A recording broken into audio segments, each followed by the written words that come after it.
Hello everyone, I'm San, and you're listening to San Huyen Podcast. Valentine's Day is approaching, and this is a special podcast episode dedicated to the topic of true love. I really love topics about love just like you, but I hesitate. I hesitate to talk about it too much. You think it's there, but it's not. You think it's not, but it is. You think you understand, but you don't. And we ourselves have to go through a lot to truly understand love. I myself am not yet married, and I'm just a young woman who has experienced a few relationships. I realize that I don't possess all the knowledge about love to claim that everything I say is absolute truth. However, behind every breakup, every ending, every heartbreak, as well as the happiest moments, perhaps I've learned a few things for myself. And I want to share these insights with all of you. Perhaps some of you listening to San Podcast are in love, some are single, or some are already married. I understand that deep down, all of us desire to be loved, to have the kind of love we wish for. But sometimes, what is present in our lives isn't what we dream of. If we are the ones who suffer the most in love, then we can also be the ones who are the happiest in love. Today, San wants to share with you 3 things San believes will create a long-lasting, sincere, and truly happy relationship, just as we desire. San thinks that beyond love itself, beyond the intense warmth and sweetness we share, relationships also need a few other things. What I'm about to discuss might be among the most crucial things a relationship truly needs. First, we need presence. In some invitations, you might remember the phrase, "Your presence is an honor." Presence here means your physical presence at my wedding, my husband's birthday party, or simply in my life. First and foremost, in any relationship, including love, we really need to value the presence of the other person. I deeply feel this through the words of Zen master Thich and Nhat. He wrote many beautiful quotes about love, and one of them is, "How can you love if you're not there?" When we've been in love for a long time, we often take the other person's attention for granted. We assume these things are natural because we receive them every day. Sometimes, this attention even becomes annoying or troublesome. We forget those initial times we met, the smiles, the glances that once captivated us. The girl whom so many pursued is now here with me, but I don't truly appreciate her presence. I want more from her. I want her to care more every day. I want her to do more for me, to take care of me more. I want her to worry about me and share more with me. But in reality, sometimes just having them there and healthy is already wonderful. Why does love fade away? Is it because we gradually take someone's presence in our lives for granted? Love is sometimes that simple. We often think of too many luxuries, luxury trips, designer bags, expensive cars, huge houses.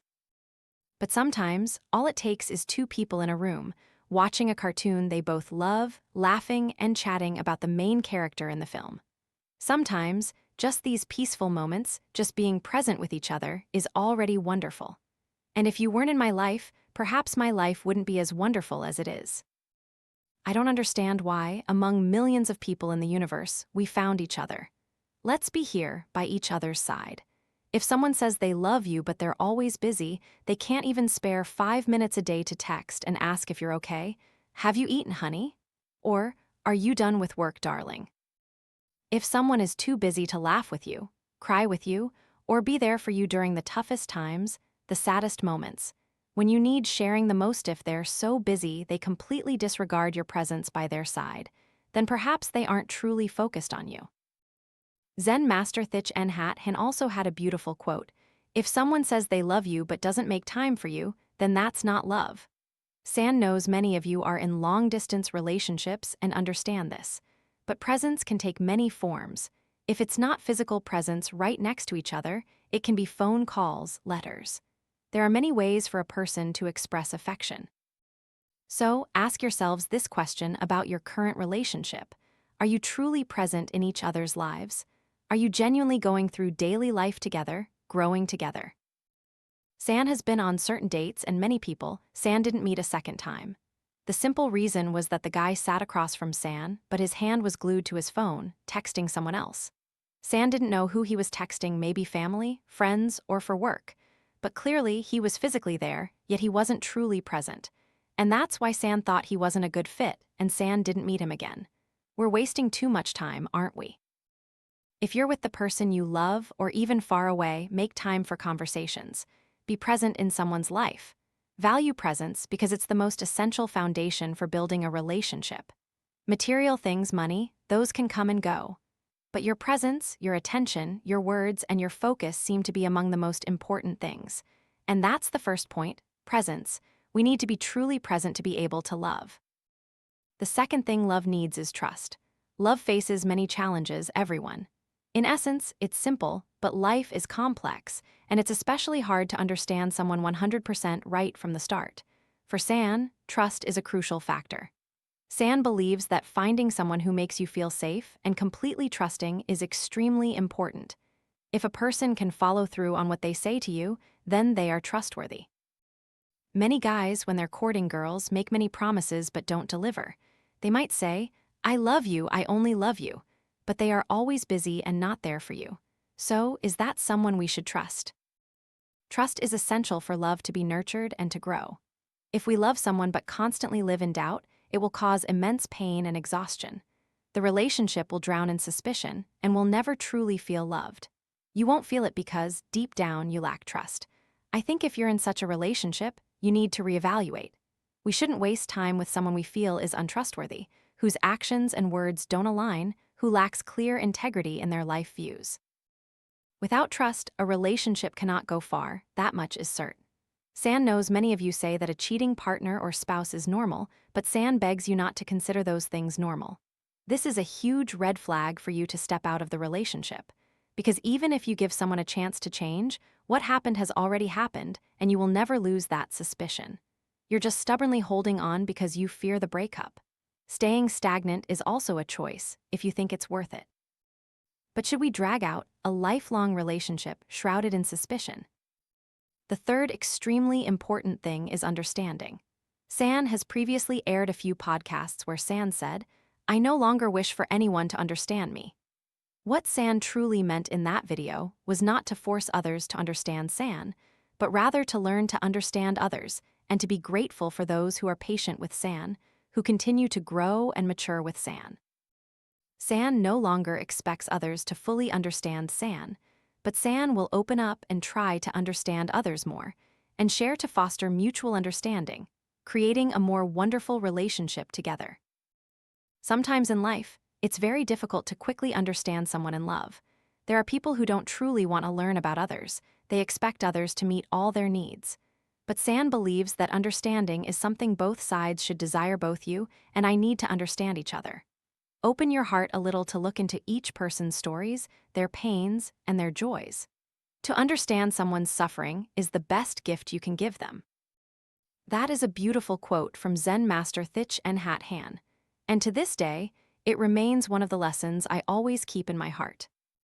San knows that within each of us are untold stories that sometimes only we know. And until one day, you meet that special someone who can understand all the pain in your eyes, who can feel it even before you say it, that seems incredibly wonderful.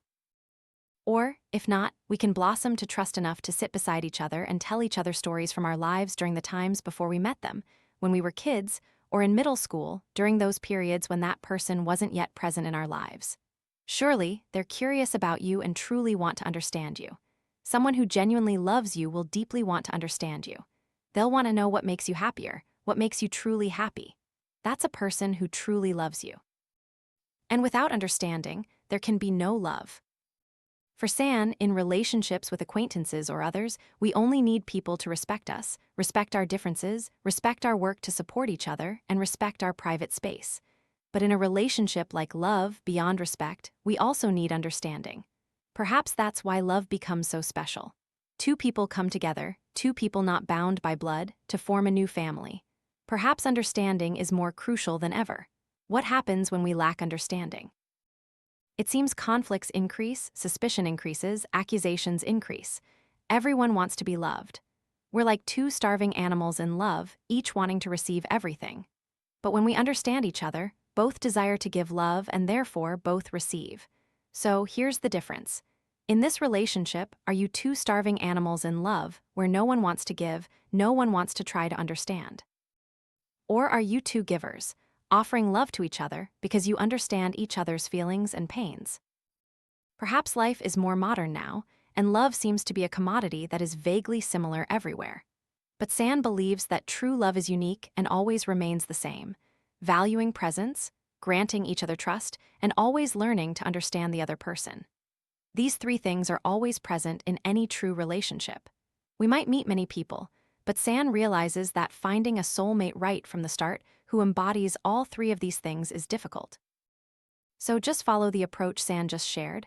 First, value presence, then grant each other trust. Even if you don't fully understand each other yet, take it slowly. And during that process, many things will happen and we can come to understand each other more. A relationship can't be perfect from the moment you meet. Sometimes, we grow and mature together through life stages. Love can become even more wonderful and vibrant. It's not perfect from the beginning. San hopes that you can open your hearts to listen to what your true feelings tell you. After all, love is a wonderful thing if we know how to love someone. And how can we know how to love someone? First, we must give love to ourselves. Learn to be present with yourself, learn to trust yourself, and learn to understand yourself. San is certain that this path is a wonderful one that can lead you to relationships that are not just more beautiful. It will create many differences in your current life if you truly take the time to contemplate and reflect on it. Start with yourself, then open up to others. And San truly hopes that you will love and be loved sincerely. Thank you for listening to San's podcast today. With San, every day is Valentine's Day.